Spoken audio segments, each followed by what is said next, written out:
حضرت عیسیٰ بن موسیٰ ہاشمی اپنی بیوی سے بہت زیادہ پیار کرتے تھے۔ ایک دن 14ویں رات کا چاند چڑھا ہوا تھا تو بس سبقت لسانی کہہ لیجئے، کہنے لگے اگر چاند زیادہ حسین ہے تیرے سے تو تجھے تینوں طلاقیں ہیں۔ بیوی نے فوراً پردہ کر لیا، حجاب اوڑھ لیا، کہا کہ چاند تو پوری آب و تاب کے ساتھ چمک رہا ہے اور میری رنگت میں وہ چمک تو نہیں ہے، لہذا تو نے مجھے تینوں طلاقیں دی تو طلاق واقع ہو۔ بڑے پریشان ہو گئے، رات بہت مشکل سے گزاری، صبح خلیفہ منصور کے پاس آ گئے کہ میں رات اپنی بیوی کو یہ کہہ بیٹھا ہوں تو اس کے بارے میں کیا حکم ہے؟ تو خلیفہ منصور نے علماء کو بلایا اور یہ مسئلہ سامنے رکھا۔ سب نے کہا طلاق ہو گئی، کیونکہ بہت خوبصورت ہوگی لیکن چاند تو پھر بھی چاند ہے۔ ایک عالم خاموش بیٹھا تھا اور وہ شاگرد تھا حضرت امام اعظم ابو حنیفہ۔ سب نے کہا طلاق ہو گئی۔ منصور پوچھنے لگا کہ تم نہیں بول رہے ہو؟ تو کہا بولوں؟ کہا ہاں بولو۔ انہوں نے کہا بسم اللہ الرحمن الرحیم والتین والزیتون وطور سینین وہذا البلد الامین لقد خلقنا الانسان فی احسن تقویم۔ اس عالم نے کہا کہ میرے رب نے قرآن میں کہا ہم نے انسان کو سب سے زیادہ خوبصورت پیدا کیا ہے۔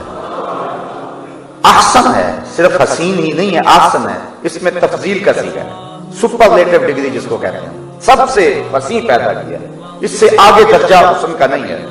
تو کہا چاند جتنا مرضی حسین ہو اور اس کی بیوی چاہے کالی کلوٹی کیوں نہ ہو، انسان ہونے کے ناطے سے فرمایا کہ یہ چاند سے بھی زیادہ حسین ہے۔ تو خلیفہ منصور نے کہا جاؤ اپنی بیوی سے بھی کہہ دو کہ کوئی طلاق نہیں ہوئی ہے، تم پریشانی چھوڑ دو۔ تو اللہ نے انسان کو بہتر تقویم میں پیدا کیا، اور جب پہلا انسان تخلیق کیا تھا اس کی عظمت کو دنیا کے اوپر بیان کرنے کے لیے فرشتوں کو حکم دیا اس روئے زمین پہ اور اس کائنات میں سب سے عزت والی مخلوق تم ہو، لیکن میں تمہاری پیشانی بھی حضرت آدم کے سامنے جھکانا چاہتا ہوں۔ اور اس طرح حضرت انسان کی تعظیم کے جھنڈے گاڑے گئے اور فرشتوں کی جبین نیاز کو حضرت آدم کے سامنے جھکایا گیا، پھر ان کو دنیا کے اوپر بھیجا گیا۔ اسی لیے کسی نے کہا تھا نا کہ فرشتہ کہنے سے میری توقیر گھٹتی ہے، میں مسجود ملائک ہوں، مجھے انسان رہنے دو۔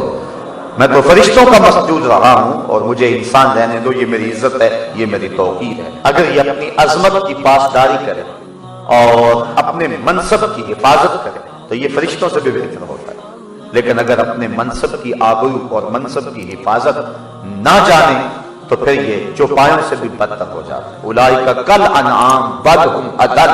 اللہ قرآن میں فرماتا ہے یہ چوپایا ہے بلکہ چوپایوں سے بھی گیا گزرا ہے۔ جب یہ گرنے پہ اگر ویڈیو پسند آئے تو لائک ضرور کریں اور ہمارے چینل کو ضرور سبسکرائب کریں اور گھنٹی کے اس آئیکن پر بھی کلک کرنا نہ بھولیں مزید بہت ساری اسلامی اور معلوماتی ویڈیوز حاصل کرنے کے لیے، اور یہ بالکل فری ہے۔